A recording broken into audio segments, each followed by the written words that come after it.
Hi, welcome again to the best year of your life. I'm here with Koya Webb, founder of Get Loved Up, an international lifestyle community and yoga school. Koya is a yoga teacher, holistic health coach, and author of the book, Let Your Fears Make You Fierce, How to Turn Common Obstacles into Seeds for Growth. Welcome, Koya. It's so good to be with you today. Thank you so much for having me. I'm so excited to dive into conversation with you. Yeah. So today's topic is health and well-being, which very much seems like your wheelhouse.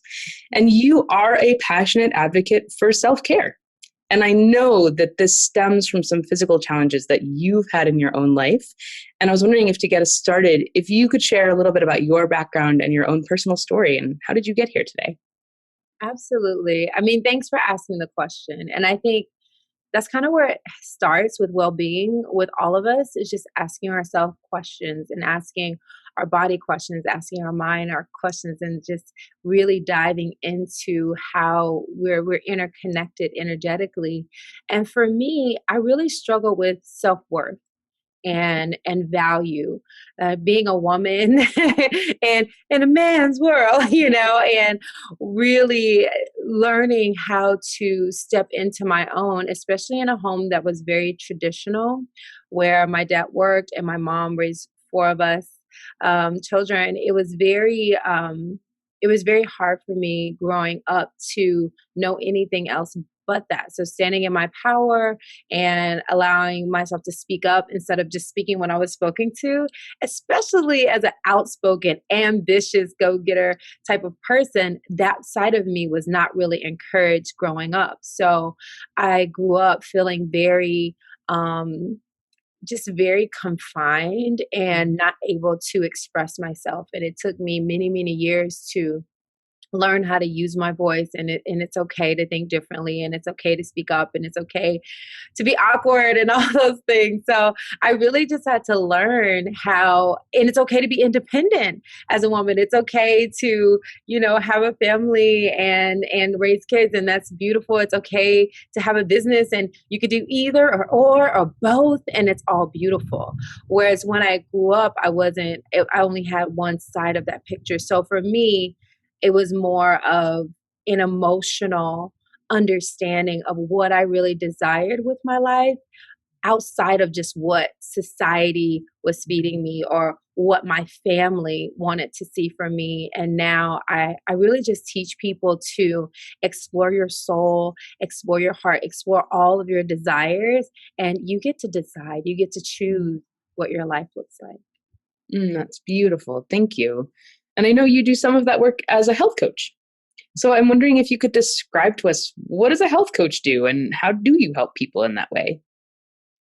Thank you for that question. I feel like as a holistic health coach, we look at all the aspects of the being, not just the physical. It's not just about losing weight. It's not just about, my company is Get Loved Up. It's not just about loving yourself. It's also about like asking yourself those hard questions when you're sad, when you're angry, and really embracing all of your emotions and understanding what your body, what your emotions, what these different sides of yourself are telling you. So, for instance, let's say on the mental side, it's about really addressing like mind chatter and those reoccurring thoughts that come up. So, I really highly recommend journaling a lot to really get those thoughts on paper so that you can see them and really asking the question, okay, what does it mean that I feel tired and that I feel overwhelmed and I feel unappreciated? Just really writing those things down so you can see them and then you can ask your question, okay, why or what is that telling me? Where can I make more space? Where can I be more mindful in time? And then spiritually, it's about no matter what religion you prescribe to, it's about really saying, do I have a connection to a higher power? Do I have connection to nature? Do I have a connection to other people?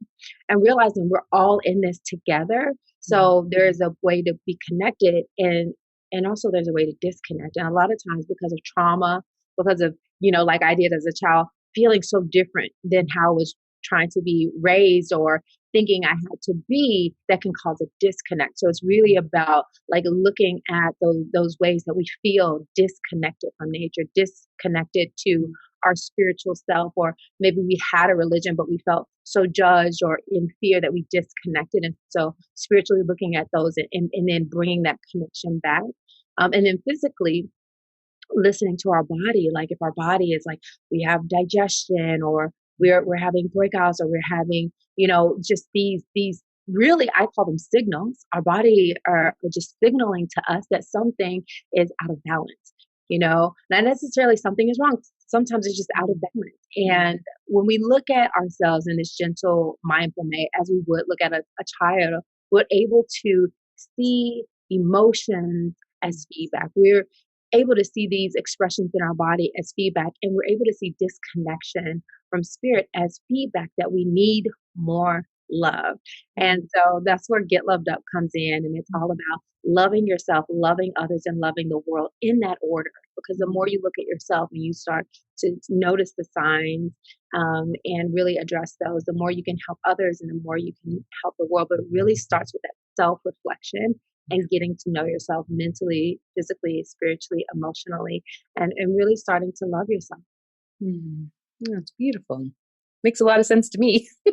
It's easier said than done. I will say that. I've been studying and teaching this, and I still have tons of questions. And I think that's another thing to bring up, because a lot of people are like, I want to master this. I want to get this. And I was like, okay, it's a practice, and I talk about mastery all the time, but in the sense of we're always working at that evolution and mastery. And it's more about alignment. And so aligning with love, because it's easy to get distracted with the news, or with a family member, or with the trauma, with the death, or with a pandemic, or, it's easy to get shaken, and, with kids, and you have these things, buying a home, buying a car. These are good things, but they can still shake your core.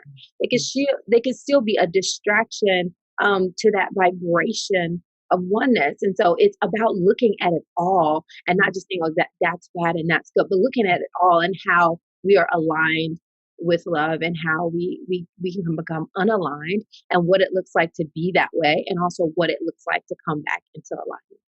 Yeah, I love that word alignment, actually. And it strikes me that the next thing I wanted to ask you about was yoga, and yoga itself is such a practice of alignment.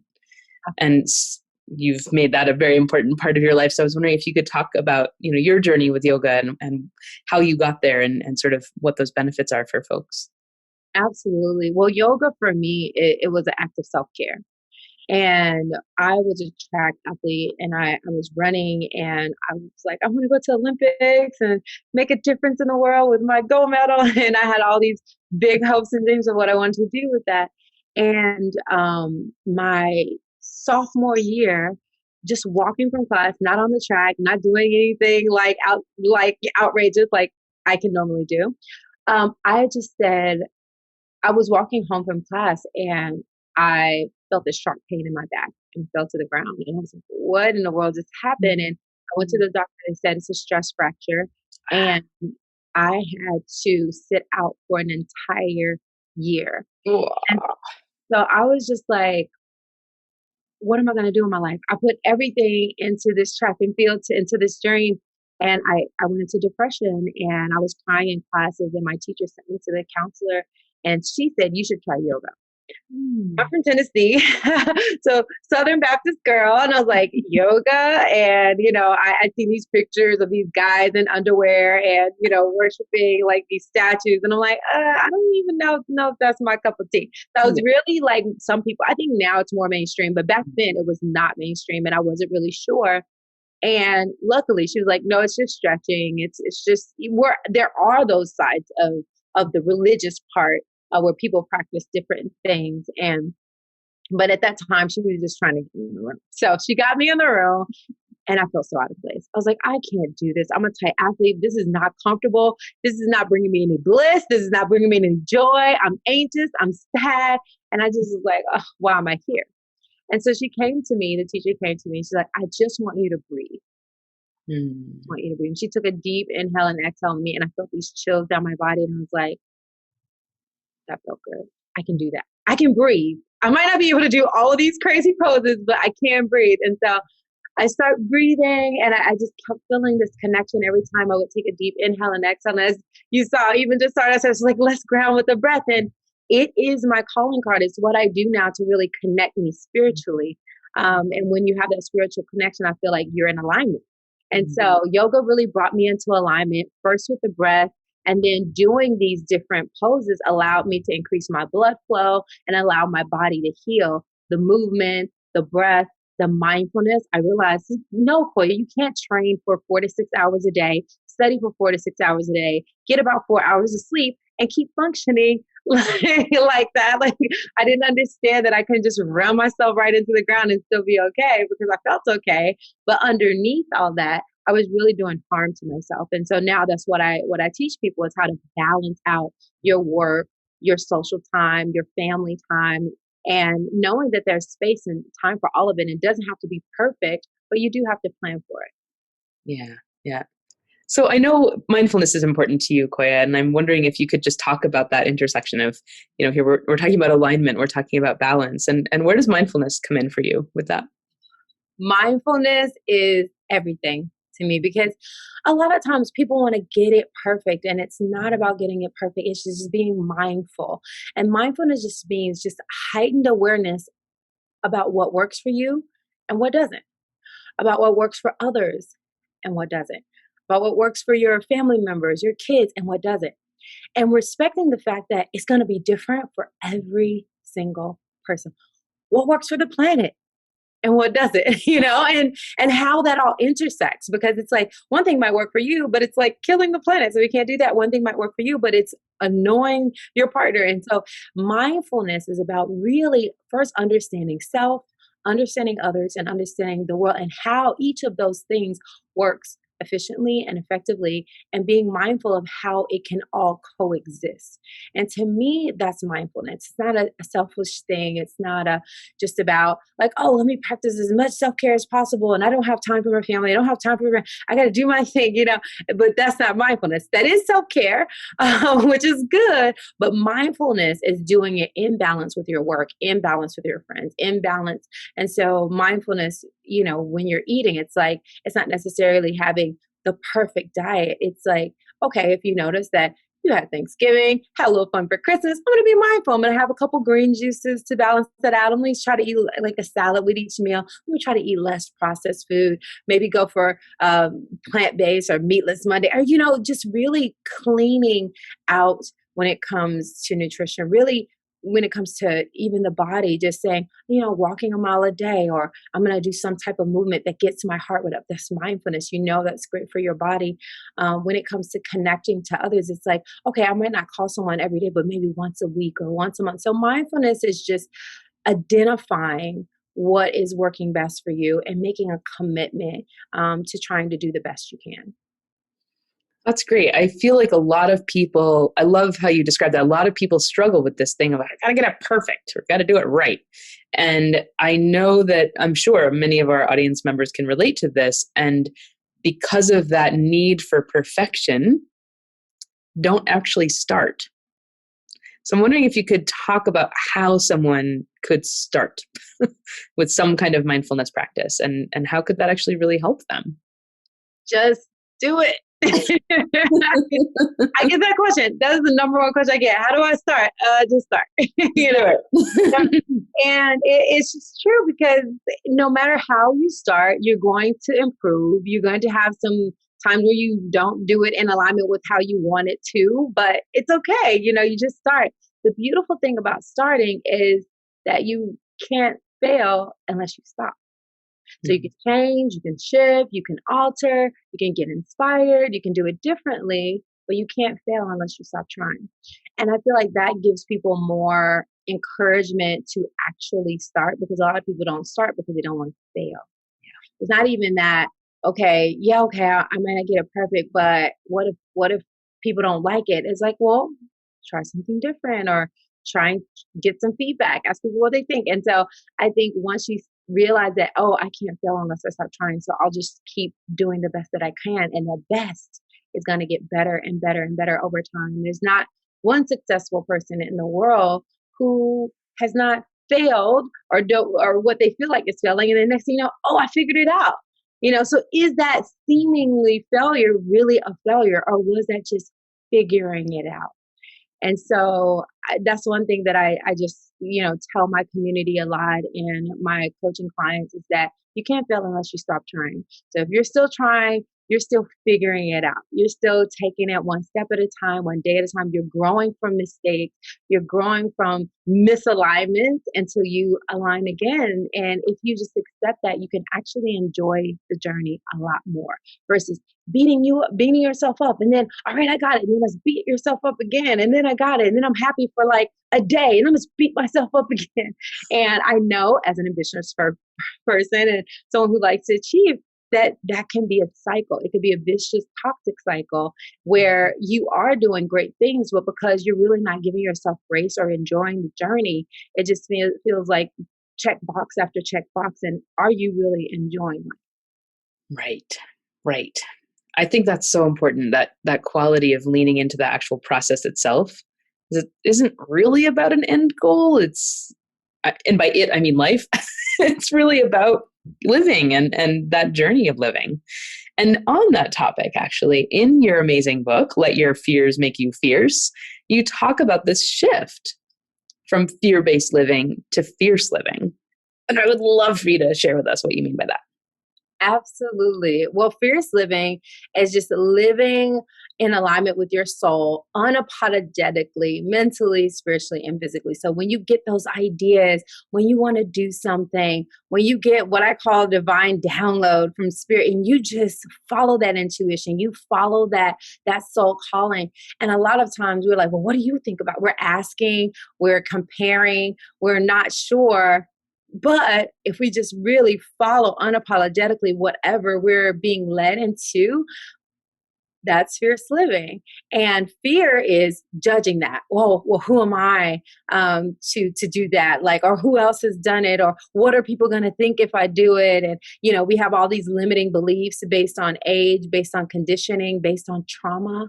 We have all these fears, and there's nothing wrong with fear. I think acknowledging fear and realizing that fear is our friend and fear is just feedback to places that we need more love. And then when we lean into love, especially when we have fear, that can align us with the fierce living, that can align us with our soul. It can align us mentally. It can align us physically. It's like, okay, I'm getting some fear here. I don't want to run because I'm afraid my knees are going to hurt because they've hurt before. That's a valid fear. So what can you do? You maybe take some turmeric, maybe wrap your knees, maybe instead of going for a mile, you go for a quarter, just walking out there and do a little bit at a time. And so instead of letting it stop you, you just let it raise your awareness to things you need to do to prepare yourself. You might have a fear of talking to someone or speaking on stage. And you might be like, you know what, last time I did it, I choked and I couldn't even speak. But this time, maybe you speak in front of your friends or maybe do a Zoom call with 3 or 4 people and you work on your courage and your voice. And so that fear is valid. You if you don't work on it, if you don't build yourself up, you might get on this stage and have a similar experience. But if you allow that fear to give you this feedback of where you need more love, you need more support. And in the book, I talk about your A team.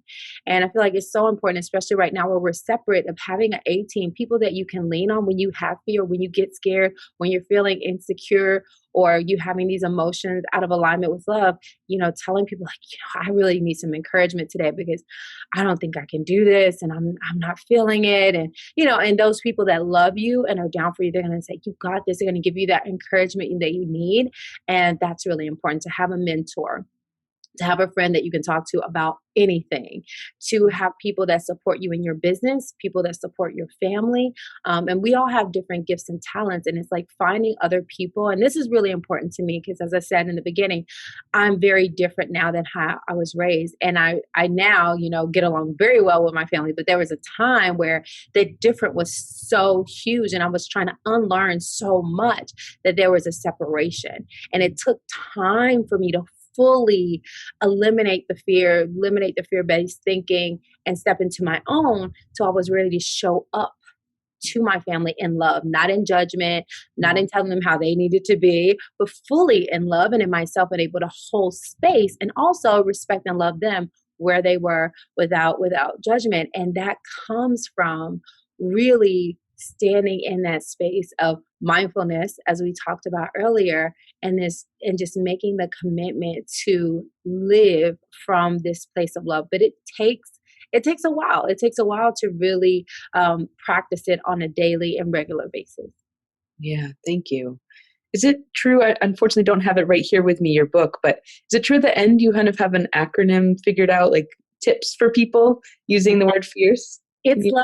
It's like a workbook. The whole book is like a workbook. So I have things. I have like a energy, spiritual energy center chart, your chakras chart, and I have in the back like what it means to be fierce, what it means to live fiercely. So instead of fear, which some people say is forget everything and run, I kind of flip it around to face everything and rise. That's something acronym I saw out there on the interwebs. And I'm like, yes, we will not forget everything and run. We're going to face everything and rise. And you can face everything rise through fierce living. And for the F, it's all about being fit mentally, spiritually, and physically. And so what we talked about earlier, just about really stepping into your power and taking control of your mental health. And especially when you're in a space where you feel like, hey, I don't have much connection and I don't know what things, and things are so uncertain, just having faith, and just having faith and doing the best you can. And then, fit physically means, wherever you are, whatever you're doing, like having some type of movement and mindfulness about moving your body and how important energy is and moving energy. And then spiritually, being connected. And then the I is for intentional. So being intentional with your words, being intentional. And again, intentional is not perfect. Intentional is just saying, hey, I'm going to show up today. I'm a little tired. I'm a little exhausted. I'm a little annoyed, but I'm still going to do the best I can. I'm still going to lean into love. I'm not going to say much because I might not have anything nice to say, but I'm going to be intentional and just say less today because, and so it's really about like kind of even laughing at yourself when you notice that like, I am not in alignment with love right now. And that's okay. So I'm just going to say less. And so I think, the more people give themselves permission to feel all the feelings and to not judge those feelings, just understand that we go through these waves in life. We go through these roller coasters of emotions, and especially as teachers. And I know a lot of people listening are teachers, are healers, are people in the wellness community, and just giving yourself grace, giving yourself so much grace and saying, and grace doesn't look like, okay, well, I'm just going to do whatever I want to do. I don't care whose feelings it hurts. Grace is that I said that, and that might have hurt some people's feelings. So I'm just going to be mindful and say less until I work through and process my own emotions. And so that's the difference. And again, it's no judgment. It's just being aware of personally where you are and how intentional living. So being aware of that and doing the own personal work can help other people. And then I go through each letter. Eco-friendly is the E, and it's really about, I'm vegan. I've been vegan for 15 years, and that's how I kind of live eco-friendly, reduce my carbon footprint and cause the least amount of harm. And I try to recycle. And that could be look different for everyone. For someone that might be a meatless Monday. For someone else, it might be, minimalism. For another person, it might be just doing different charities and giving back. So whatever that looks like, just being aware of the oneness that we're all living and consuming together.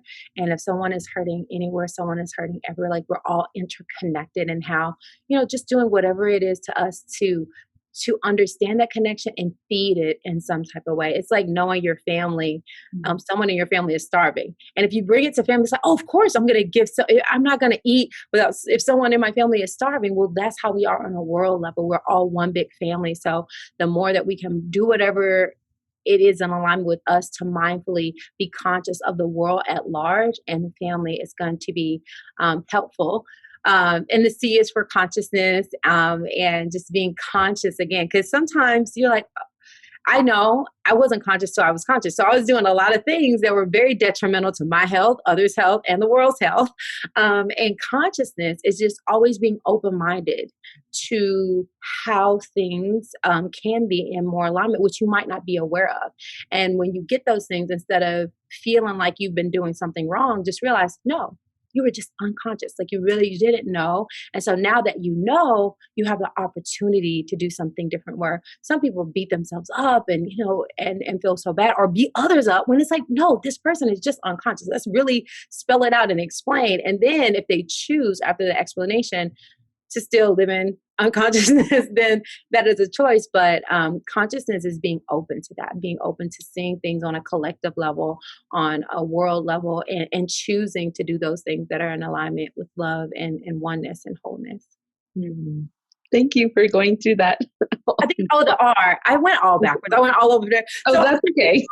resourcefulness Uh-huh. and just really using our resources like this podcast and this interview and really using our resources to help each other. And I know social media, I watch the social dilemma and like all all this toxicity and really just using our resources for good, because we can always use resources for negative. It's a choice. Anything in life can be positive and negative depending on how you look at it. The glass could be half empty or half full. And so when you take your resource and you say, okay, I'm going to do the best I can with the resources I have. So being resourceful is part of that fierce living and just, doing the best you can with what you have.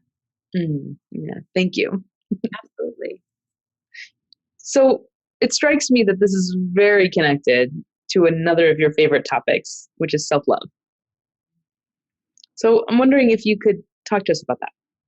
Absolutely. I struggle with self-love so much because I felt like I I needed love from outside of myself Mm. to be worth anything, to be valued. It's like all about other people's approval. First, it was my parents' approval. Then it's like my coach's approval. And I would do whatever it took to get my parents' approval. I would do whatever it took to get my coach's approval to the detriment of myself. And I remember going to this coaching session. It's like, you're loving people to the detriment of yourself. Like you're not okay here. Okay. It's like, and I really didn't realize until it was pointed out to me that, you don't even want to do this. So why are you doing it? And I'm thinking I have to do this to be loved. And that's when I created my company, Get Loved Up. It's like, no, you have to love yourself first. And then you love others, and then you love what you have to love yourself. You have to be doing what's in alignment with self-love. Is what you're doing taken away from yourself? If what is what you're doing outside of what you want to do, well, that's not self-love. So it's not just about bubble bath and manicures and pedicures. I love those too. But it's really about checking in with yourself and making sure that living intentionally, living mindfully, some of those fierce living qualities that you're doing, and that it's all in alignment, and you're not doing things based on what someone else is doing or what someone else told you or what someone else is demanding of you, or even what you perceive from society with all these filters and all this make believe. You want to really check in with yourself. It's like, does this really bring me joy? Yeah. Does this really make me feel loved on a core level? And that's really what self-love is about, is just doing those things that are in alignment with love for yourself. What about for those of us, and I could speak personally, I'm sure many people could, who struggle with that, who struggle with that self-love, who struggle with putting ourselves first because we have been so conditioned to do for everybody else first. I mean, what do we do? What's our way in? I've said a lot of things, but this is the thing that lands the most for most people, especially mamas, which I know you're a mama, and especially for women, because as women, we are the nurturers. So we always want to nurture and caretake, but everyone in the world. When you're healthy, you want to see others do well too. This is what I say to you, all of you listening. The more that you love yourself, the more you can love others. Mm. When you are well and when you are your best, every single person benefits. I've seen the bumper stickers. When mama's happy, everybody's happy, right? We've all seen those. And it's so true. And just think about it. Some of your best days for your whole family are when you're on a high. When maybe you just had a vacation, or maybe you filled yourself up, or had a good book or a good laugh or good other things. But when you are happy, people around, they feel your energy. You take up space. You light up the room. And so that is my biggest caveat for self-care, because when you are your best, every single person around you benefits. And unfortunately, when you're not your best, when you're drained, when you're overworked and end up being resentful, everyone else suffers. Mm-hmm. Yeah. Thank That's you. Great. Works for me. It's like, let's just give you one thing. I list, like, I get called out for it all the time. Like, I list like this whole self-care list of, like, journaling and walks, mile a day walks, and tea and yoga and writing down your gratitude list. And I have people say, I don't got time for that. Yeah. And I get it. I was like, you know what? Just feel good. Feel good. Bottom line. Everyone's going, I don't care what you do. I don't care how you do it. Figure it out. But I do have something that I share in the book, and I do feel like it's really helpful. It's called a love bank, and it's where you write down everything that brings you joy. Write down everything you love, like playing with your pet, you're going outside for a walk. It's going to be different for everyone. Listening to your favorite music, dancing naked around the house. So yeah, it's going to be different for everyone. And you put it in a jar, and when you're not feeling your best, because that's natural, we're humans, right?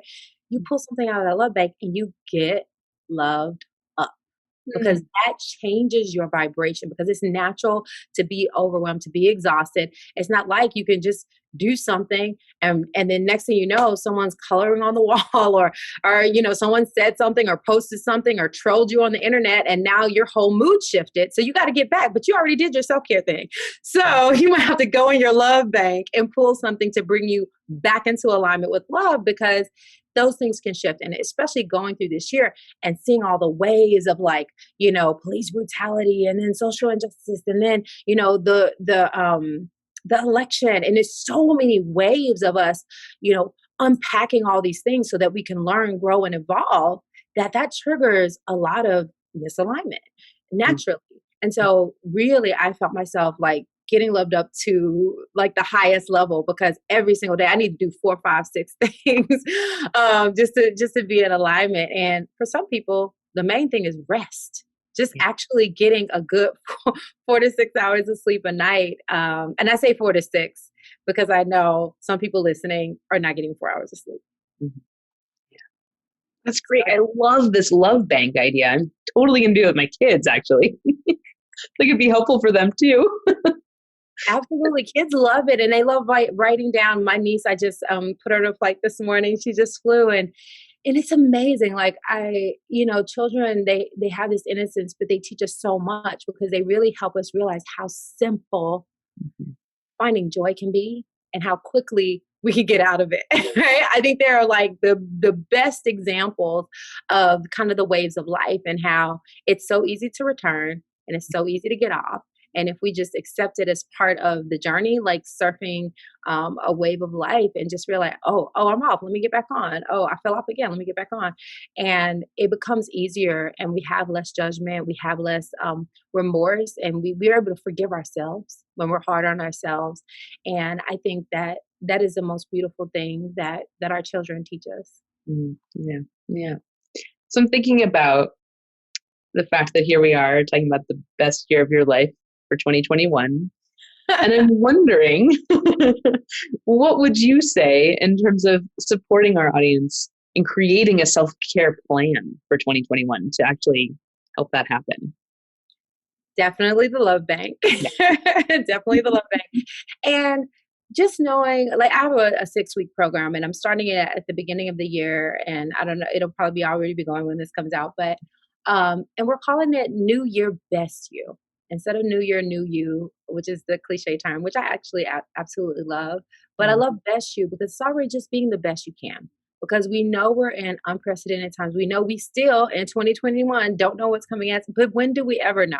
Like parents, it's like, when do you ever know what's happening? You don't. And so just doing the best you can, I feel like, is the best self-care practice.